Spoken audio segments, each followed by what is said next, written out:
우리가 우스갯소리로 하는 이야기들이 있습니다. 나이 들면 남자는 이것만 있으면 살고 여자는 나이 들면 이것만 없으면 산다고 합니다. 이게 뭘까요? 나이 들면 남자는 여자만 있으면 살고요, 아내만 있으면 살고 아내는 남편만 없으면 잘 산답니다. 나이가 들어갈수록 사실은 우리 여성들은 이제 바깥으로 많이 나가려고 하고요, 남성들은 집 안으로 들어오려고 하는 게 일반적인 것이거든요. 우리 남편들은 나중 생각해서 우리 아내들에게 잘하시기를 주의 이름으로 축원합니다. 다음 주는요, 우리가 11주년 우리 설립 예배 겸 가족 우리 초청 주일입니다. 그래서 오늘은 제가 이 영혼권에 대한 말씀을 좀 나누려고 합니다. 오늘날 성도들이 가장 부담스러워하는 것 중에 하나가 바로 전도에 대한 이야기죠. 제가 어렸을 때는 아직 기독교가 폭발적으로 부흥하기 전이었습니다. 그리고 기독교가 세상 속에서 좋은 이미지를 갖고 있었을 때였습니다. 그때는 전도가 그렇게 힘들거나 그렇게 부담스럽지 않았습니다. 성도들은 전도하는 것을 사명으로 여겼습니다. 그리고 즐거움으로 참여하셨습니다. 제가 어린 시절 기억하는 제 아버지, 제 어머니의 모습도 동일했어요. 그분들은 매일같이 전도하러 나가셨어요. 자녀들은요, 방목했죠. 잘 컸잖아요. 여러분, 우리 부모님들은요, 돌아보지 않았습니다. 더군다나 아들만 내시니까요, 알아서 놔둬도 그냥 컸어요. 그리고 여러분들 성도들과 함께 전도하셨습니다. 그때는요, 성도들도 이 전도에 열망을 품고 참여했습니다. 그때는 특별히 어떤 교회를 찾아가야겠다는 생각도 없었어요. 나를 전도하신 분이 개척교회 성도라면 그 교회를 따라갔고요, 큰 교회 성도면 큰 교회로 간 거죠. 개척교회는 그렇게 해서 자립하는 교회가 되고, 작은 교회는 그렇게 해서 큰 교회로 부흥되어져 갔습니다.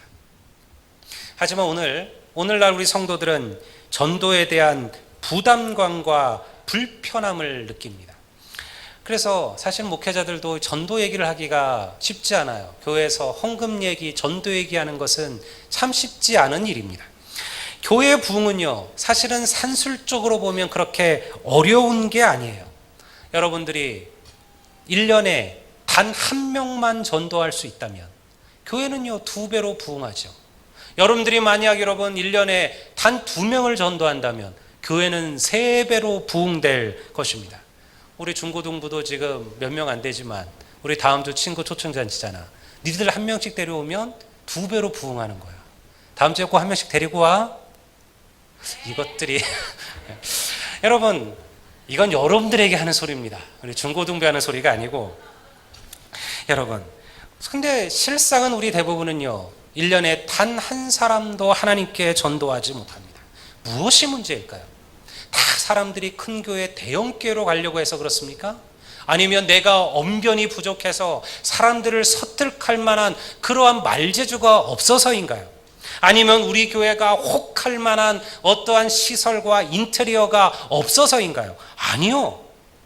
아니면 내가 아는 사람이 다 예수를 믿어서입니까? 오늘날 한국 사회의 기독교는요, 이제 그렇게 많지가 않습니다. 여러분, 우리는 사실은 많은 수가 아니에요. 그러니 여러분, 이런 것들이 조그만 이유는 될지 몰라요. 그러나 결정적인 이유는 아니에요. 여러분, 교회가 부흥되지 못하는 가장 중요한 이유는 무엇일까요?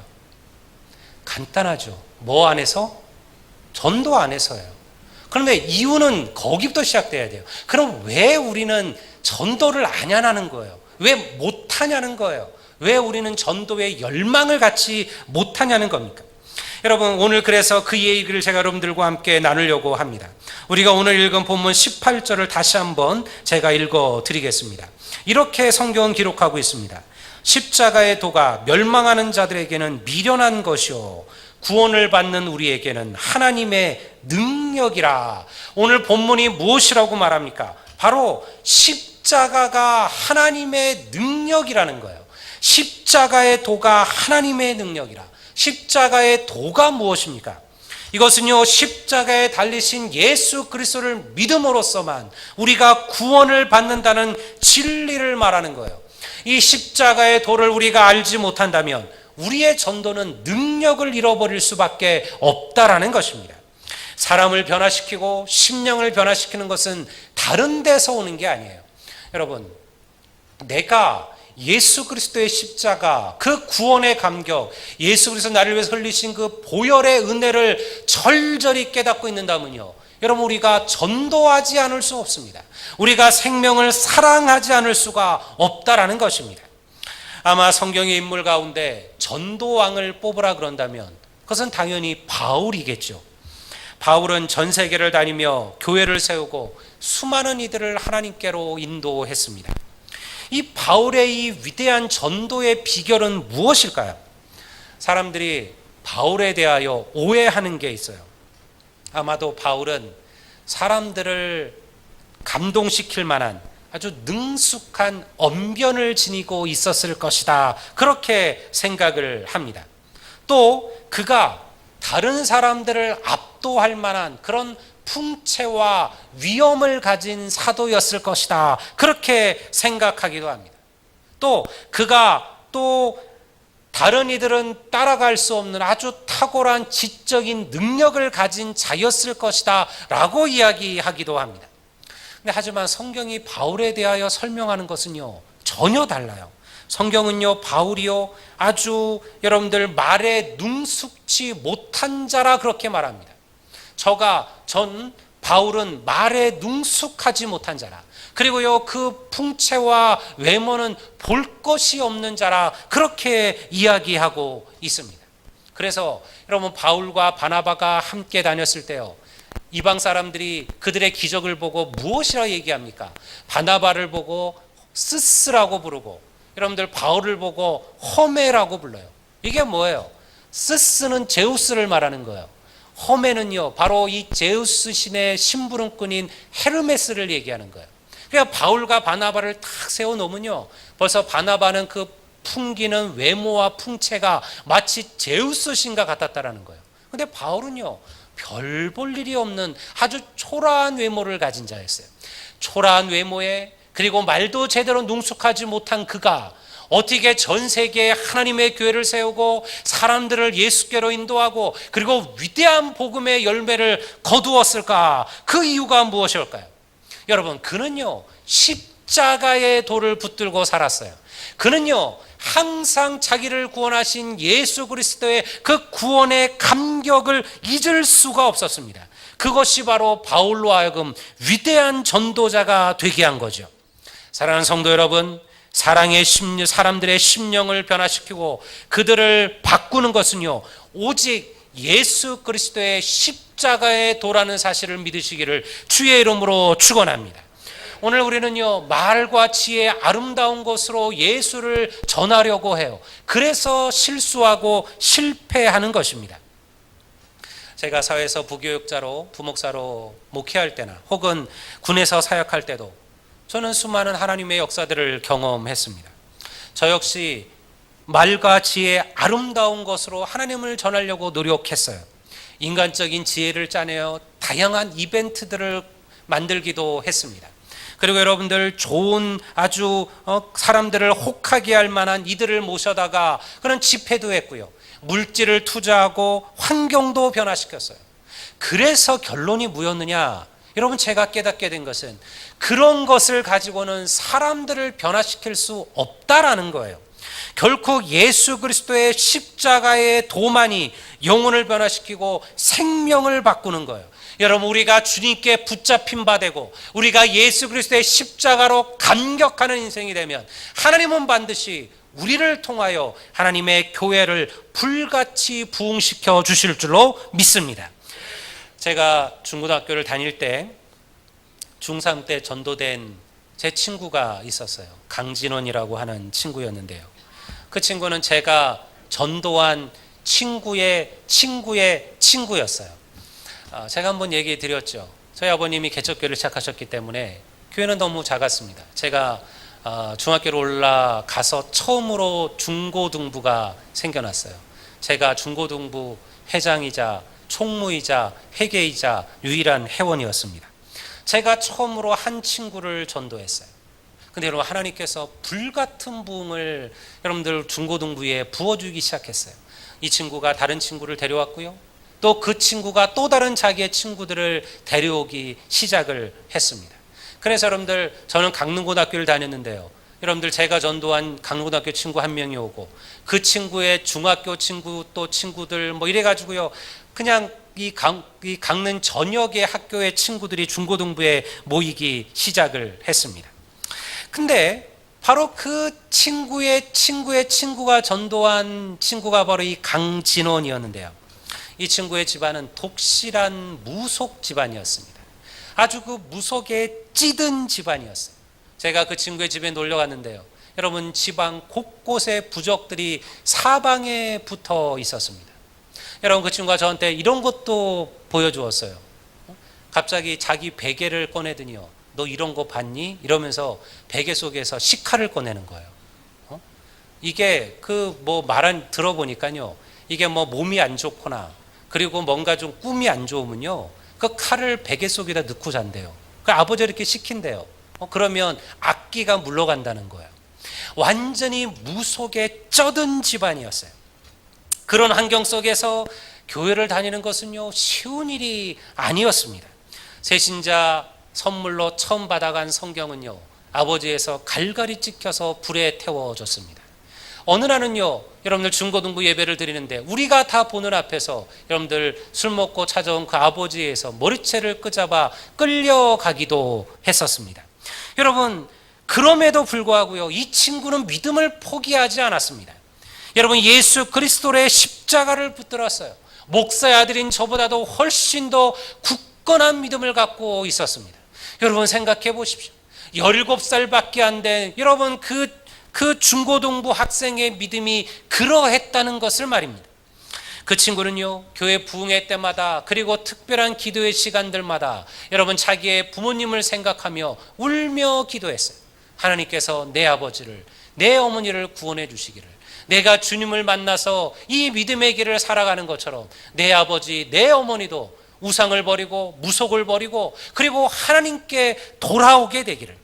여러분, 하나님께서는 그 어린 자녀의 기도를 기억하신 줄로 믿습니다. 여러분, 우리가 고등학교를 졸업하게 되었을 때요, 그 부모님은 우리 교회의 신자가 되었습니다. 우리는 어떠한 역사와 어떠한 이유로 그들이 그렇게 목을 매던 무속을 버리고 하나님께로 돌아오는지 알지는 못합니다. 하지만 분명한 사실은요, 여러분, 그 아들의 믿음이 그 부모의 영혼을 구원한 줄로 믿습니다. 영혼에 대한 갈망과 그 안타까움이 온 집안을 구원의 길로 인도한 거죠. 사랑하는 여러분, 우리는 사랑하는 가족들의 구원을 위해 얼마나 기도하며 얼마나 눈물로 살아보셨습니까? 열심히 했는데도 안 된다고 포기하신 것은 아닙니까? 많은 부모들이 그렇게들 이야기하죠. 안 된다. 벌써 목사님 애들이 머리가 커서 제 말을 안 들으려고 합니다. 그 말이 맞아요. 그래서 여러분, 주일학교 교육이 중요한 거예요. 그 어린 시절에 하나님을 만나면요, 여러분, 그 아이들이 그 믿음을 붙들고 살아가요. 나이 들어서 그들을 믿음으로 다시 돌이키는 것은요, 쉬운 일이 아니에요. 여러분, 우리가 어쩌면 핑계죠. 여러분, 얘들아, 지금은 공부하는 게 바쁘니까 나중에 여러분들 예수 믿으면 되지라고 이야기했을지 모릅니다.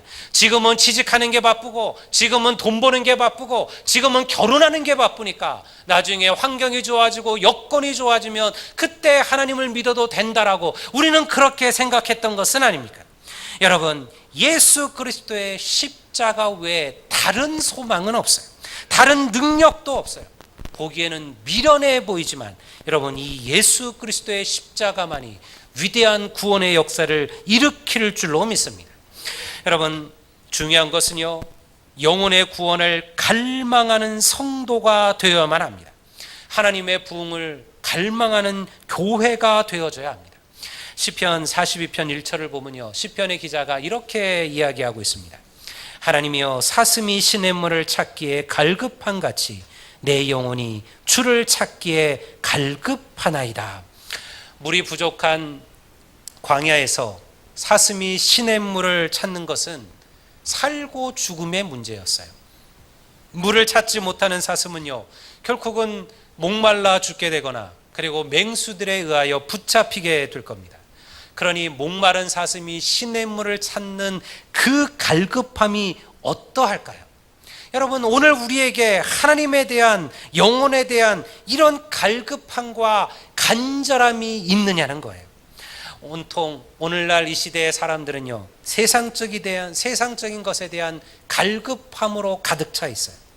더 많은 돈에 대한 갈급함이 우리를 붙들고 있습니다. 더 크고 더 넓은 집에 대한 갈급함, 더 좋은 차에 대한 갈급함, 사람들에게 인정받고자 하는 것에 대한 갈급함, 세상을 즐기고자 하는 쾌락에 대한 갈급함, 사람들은 이런 갈급함으로 가득 차 있어요. 여러분, 그래서 매일같이 고통스럽고 매일같이 눈물 나는 거죠. 왜? 끊임없이 비교하며 사는 거예요. 나보다 더 잘 사는 사람, 나보다 더 좋은 집 사는 사람, 나보다 더 비싼 옷 입고 사는 사람, 나보다 더 좋은 것 먹는 사람, 나보다 더 좋은 대학 다니는 사람, 나보다 더 좋은 직장 다니는 사람. 여러분, 그런 사람들에 대한 갈급함으로 우리의 마음이 가득 차 있는 거죠. 그래서 여러분들 매일같이 불평과 원망 속에 살아가는 거예요. 하지만 죽어가는 영혼에 대한 갈급함이 성도들에게 없습니다. 하나님을 모르고 살아가는 가족들에 대한 안타까움이 우리에게 없어요.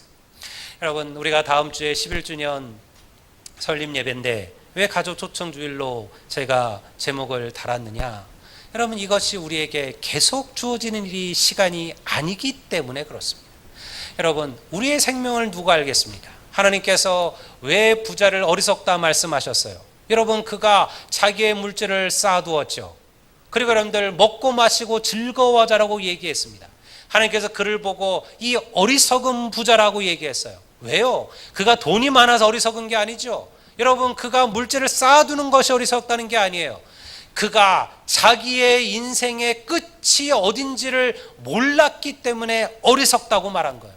하나님께서 그날 밤 그의 영혼을 데려가실진데 여러분, 그는 마치 영혼이 살 것처럼 먹고 마시고 즐거워하자라고 얘기한 거죠. 여러분, 우리의 삶은 영원하지 않습니다. 여러분들, 내 자녀, 내 부모가 하나님을 만날 시간이 여러분들 앞으로도 계속해서 주어지는 것이 아니라는 사실이에요. 오늘이 아니면 여러분들 우리가 그들의 영혼을 어디서 보게 될지 누가 알겠습니까? 여러분, 내 자녀, 가족에 대한 안타까움을 가지십시오. 내 가족이, 내 자녀들이 세상에서 잘 나간다라는 것을 자랑하기 전에 여러분, 그들이 하나님을 모르고 살아가는 것에 대한 안타까움이 먼저 우리에게 있어야 돼요. 이게 그리스도인의 모습이에요. 저는요, 가끔 그런 생각을 해요. 누군가 여러분들 자식 자랑하는 것은 모든 부모의 즐거움 아니겠습니까? 근데 여러분, 그래서 자기 자식이 뭐고 우리 자식이 어떻고 우리가 얼마나 우리 자식들이 이렇게 살아가는지 여러분들 얘기할 때가 있어요. 근데 여러분들, 그 자식이 교회를 다니냐고 물어보면요, 아직 다니지 않는다고 말하는 이들이 많습니다. 안타까운 일입니다. 여러분, 세상에 그들의 직업이 무엇이든, 그들이 얼마나 여러분들 높은 자리에 올라서든 여러분, 그것은 고작 이 땅의 삶에서 끝날 일입니다. 하나님 앞에 우리가 서게 될 때 여러분, 하나님께서 우리에게 무엇을 요구하십니까?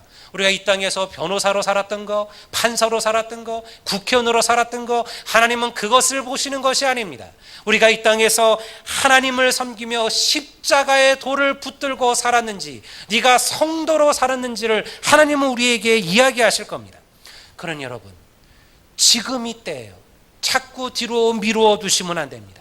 언젠가 때가 되면 나오겠지라고 말씀하지 마십시오. 바로 지금이 그때입니다. 그러니 여러분들, 이 열심을 품으십시오. 우리가 오늘 읽은 21절은 뭐라고 얘기하고 있습니까?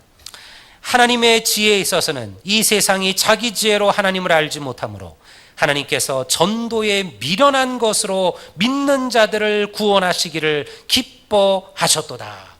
여러분, 아무리 잘난 사람도요, 세상에 박사학위를 몇 개를 가졌다고 해서 여러분, 그들의 지식이 하나님께로 그들을 인도하지 못한다라는 거예요.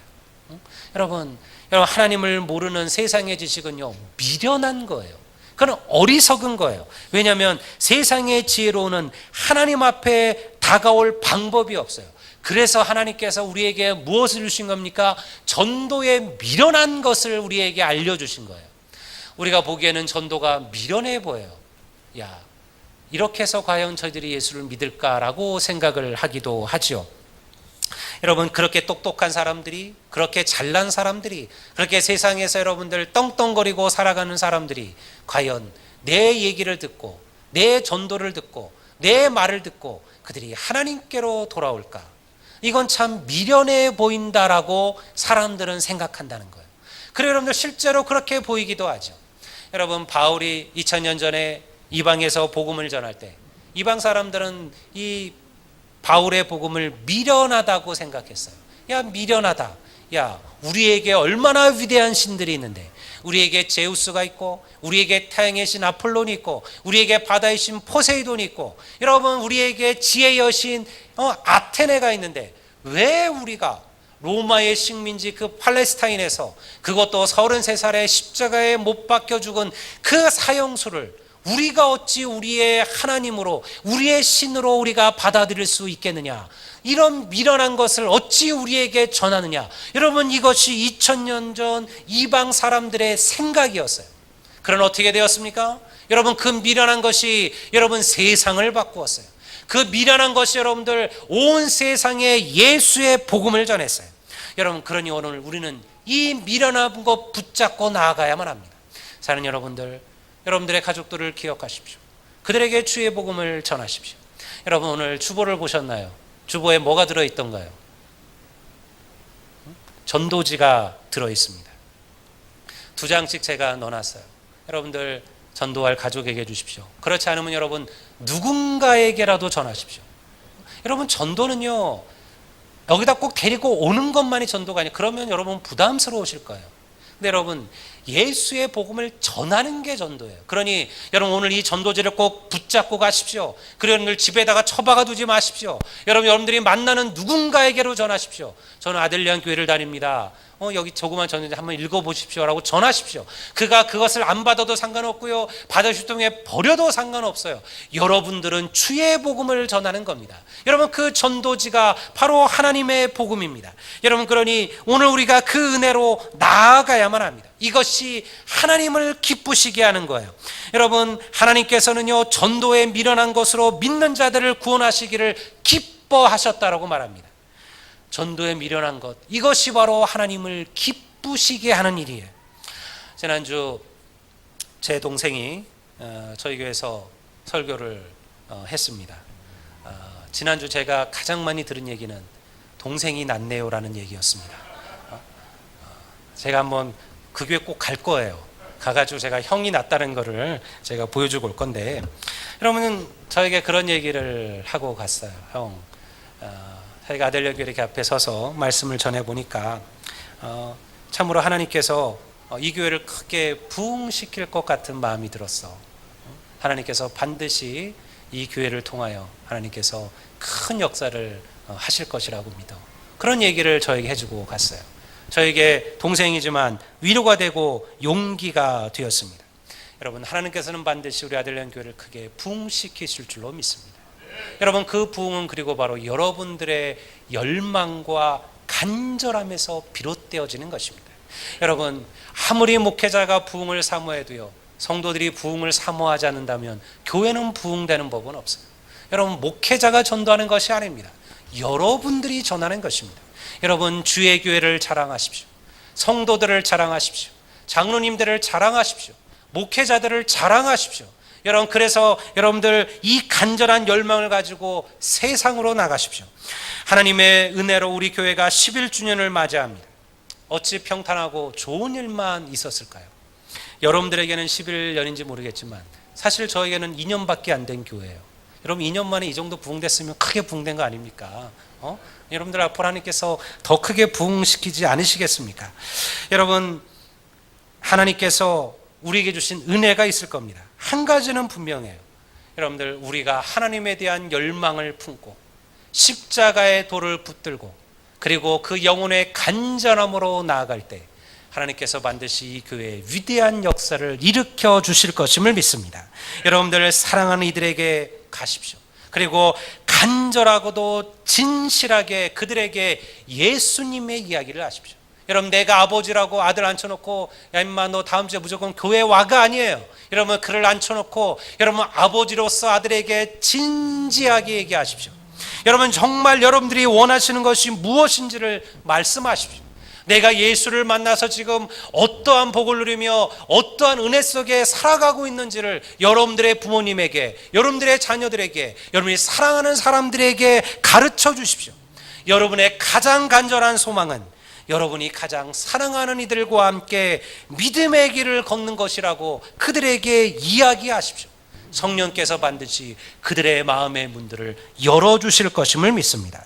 오늘 하나님께서 다시 한번 우리에게 이 은혜와 이 열망을 허락하여 주옵시고, 그리고 다음 주 여러분들 우리 많은 영혼들로, 사랑하는 사람들로 주님의 교회가 채워지는 아름다운 역사가 나타나게 되시기를 우리 주의 이름으로 축원드립니다.